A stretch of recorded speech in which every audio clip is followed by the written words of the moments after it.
Le secteur automobile traverse une crise de confiance sans précédent. Les constructeurs, qui ont englouti des centaines de milliards d'euros, découvrent avec stupeur que leurs clients les abandonnent massivement. Porsche vient de provisionner 3,1 milliards d'euros de charges exceptionnelles pour réviser sa stratégie électrique. Le constructeur allemand abandonne ses objectifs de 80% de ventes électriques d'ici 2030. Cette décision représente un tournant majeur pour une marque qui avait fait de l'électrification sa priorité stratégique. Porsche a même dû reporter le lancement de ses futurs Boxster et Cayman électriques. La direction préfère maintenir les versions thermiques tant que les clients les réclament.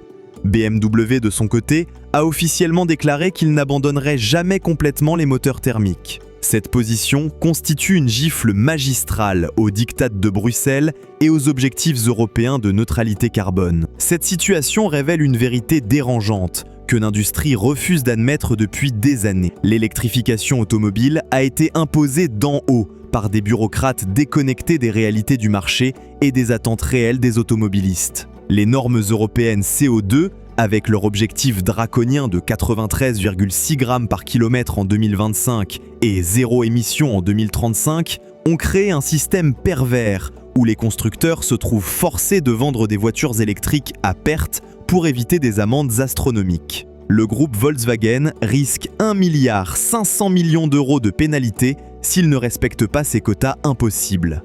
General Motors pourrait écoper de 800 millions de dollars d'amende aux États-Unis. Cette économie de la contrainte fabrique des voitures dont personne ne veut réellement, mais que les constructeurs doivent absolument écouler pour survivre financièrement. Tesla, malgré sa réputation de pionnier avec ses modèles 3 et Y, régulièrement immobilisés par des pannes de batterie 12 volts. Ces défaillances, apparemment mineures, paralysent totalement le véhicule, car aucun système ne peut fonctionner sans cette alimentation auxiliaire. L'ADAC allemand confirme cette tendance avec des statistiques alarmantes. L'Ioniq 5 affiche 22,4 pannes pour 1000 véhicules, soit un taux inacceptable pour une technologie censée représenter l'avenir de la mobilité. Ces problèmes de fiabilité se traduisent concrètement par une multiplication inquiétante des rappels. Plus de 140 000 véhicules électriques mini ont été rappelés fin 2024 pour risque d'incendie de batterie. Les propriétaires ont reçu l'instruction formelle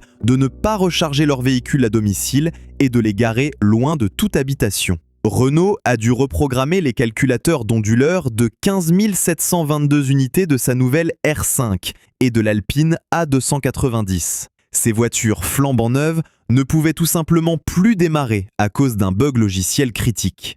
Ford a conseillé aux propriétaires de Kuga hybrides de ne plus recharger leurs véhicules par précaution contre les courts-circuits pouvant provoquer des incendies. Mercedes a rappelé 77 000 EQS pour des problèmes de direction assistée défaillantes. Ces défaillances récurrentes démontrent que la technologie électrique n'a pas atteint la maturité nécessaire pour une commercialisation de masse et fiable. L'obsolescence programmée atteint des sommets inédits avec les véhicules électriques modernes. La faillite spectaculaire de Fisker illustre parfaitement ce phénomène pervers qui transforme des voitures en objets jetables. Les propriétaires de Fisker Ocean se retrouvent aujourd'hui avec des véhicules inutilisables, transformés en épaves numériques dès que les serveurs de l'entreprise s'arrêtent. Sans mise à jour logicielle, ces voitures high-tech deviennent des tas de ferraille de 50 000 $. Au Royaume-Uni, des Oceans neuves sont abandonnés dans les rues, comme des déchets encombrants. Ces véhicules se vendent aux enchères pour 10 000 à 15 000 livres, alors qu'elles coûtaient jusqu'à 57 000 livres à l'achat. Cette dévaluation brutale illustre parfaitement la réalité économique. Contrairement à une voiture thermique qu'un garagiste peut réparer avec des outils classiques et des pièces disponibles, les véhicules électriques nécessitent des logiciels propriétaires, des formations spécialisées et des pièces impossibles à trouver une fois le constructeur disparu. Northvolt, le supposé champion européen des batteries, s'est effondré en mars 2025 avec une dette de 7,33 milliards d'euros. Cette faillite a laissé BMW annuler 2 milliards de commandes et réviser entièrement sa stratégie d'approvisionnement. Les clients qui avaient acheté des véhicules équipés de batteries Northvolt se retrouvent dans l'incertitude totale concernant la disponibilité des pièces de rechange et le support technique. Quel autre secteur impose une dévaluation aussi brutale à ses clients ? La décote vertigineuse des véhicules électriques d'occasion révèle leur véritable valeur marchande, une fois le marketing mis de côté. Une Renault Zoé, achetée 33 000 € en 2020, vaut aujourd'hui entre 8 000 et 12 000 €, soit une perte de plus de 60% en 4 ans seulement. Cette chute libre dépasse même celle des ordinateurs portables ou des smartphones. Les Tesla Model 3, véhicules premium vendus entre 43 000 et 59 000 € en 2021, se bradent désormais à partir de 25 000 €. Cette dégringolade s'explique par l'évolution rapide des technologies de batterie, la baisse constante des prix du neuf et surtout l'inquiétude croissante des acheteurs concernant la dégradation de l'autonomie et le coût prohibitif de remplacement des batteries. Les assureurs ont rapidement compris les risques réels et ajusté leurs tarifs en conséquence. Les primes d'assurance pour véhicules électriques dépassent de 30% celles des véhicules thermiques équivalents, selon les études de Fatsham Research et Which. Cette majoration significative reflète les coûts de réparation prohibitifs et la fréquence alarmante des sinistres totaux. Quand un pack de batterie est endommagé, même légèrement, l'assureur préfère souvent déclarer le véhicule en perte totale, plutôt que de risquer une facture de remplacement dépassant largement la valeur résiduelle du véhicule. Cette pratique explique pourquoi de nombreux véhicules électriques récents se retrouvent à la casse après des accidents mineurs qui auraient été facilement réparables sur un véhicule thermique. L'autonomie réelle constitue un autre mensonge systémique de cette industrie. Les tests indépendants australiens de 2025 ont révélé que 5 modèles populaires affichaient des autonomies réelles inférieures de 5 à 23%. En Norvège, pays pourtant champion de l'électrique, les automobilistes découvrent que leur véhicule de 400 km d'autonomie annoncé ne parcourt que 240 km réels en hiver. Ces écarts considérables entre la théorie marketing et la pratique quotidienne minent définitivement la confiance des consommateurs et révèlent l'optimisme mensonger des cycles d'homologation WLTP. Malgré des investissements colossaux, l'infrastructure de recharge s'avère défaillante et peu fiable. Jusqu'à 20% des bornes publiques sont régulièrement hors service ou en maintenance, avec des délais de réparation pouvant dépasser plusieurs semaines, voire plusieurs mois dans certaines zones rurales. Le coût de la recharge publique a explosé, atteignant 0,69 à 0,79 € par kilowattheure sur autoroute, soit souvent plus cher qu'un plein de diesel pour parcourir la même distance. La hausse de la TVA sur l'électricité au 1er août 2025, uniformisée à 20%, a encore renchéri le coût de recharge à domicile. Cette mesure érode l'un des derniers avantages économiques théoriques des véhicules électriques et démontre que l'État abandonne progressivement les subventions déguisées qui soutenaient artificiellement ce marché. La manipulation systémique par l'EcoScore révèle toute l'artificialité de ce marché électrique. Les flottes d'entreprises représentent 32,5% des immatriculations électriques en 2025, dopées par une fiscalité ultra avantageuse. L'avantage en nature représente 14,9% du coût total pour l'électrique, contre 28% pour le thermique. Cette distorsion fiscale massive cache la réalité d'un marché privé qui rejette massivement ces véhicules. Quand les particuliers dépensent leur propre argent, ils choisissent massivement autre chose que l'électrique. L'étude Deloitte 2025 confirme cette tendance lourde. Seulement 9% des Français envisagent sincèrement l'achat d'un véhicule électrique pour leur usage personnel.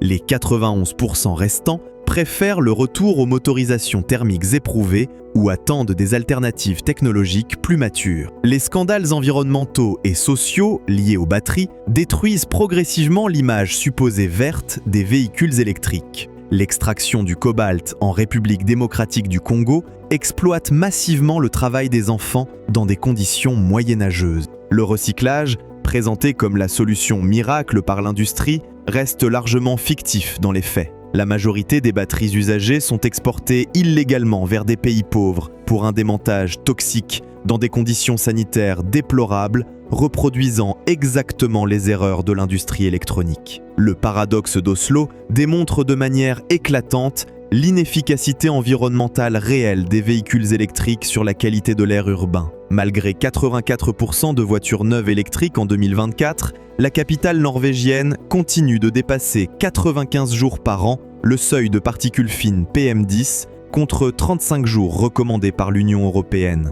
Cette pollution persistante s'explique principalement par l'usure accélérée des pneus et des freins, amplifiée par le poids considérablement supérieur des véhicules électriques. Les modèles X et autres SUV électriques pèsent souvent plus de 2,5 tonnes, contre 1,5 tonne pour leurs équivalents thermiques. L'électrification massive n'a donc pas résolu les problèmes de qualité de l'air urbain, révélant les limites fondamentales de cette approche technologique simpliste. Comment l'Europe a-t-elle pu se laisser distancer à ce point ? La concurrence chinoise achève de déstabiliser un marché européen déjà fragile et désorganisé. BYD a dépassé Tesla en Europe dès avril 2025, avec des véhicules 40 à 60% moins chers et des technologies souvent supérieures à celles des constructeurs européens. Le Seagull, vendu 9 700 $ en Chine, menace directement les constructeurs européens, incapables de rivaliser malgré plus d'un siècle d'expertise automobile. Cette invasion commerciale,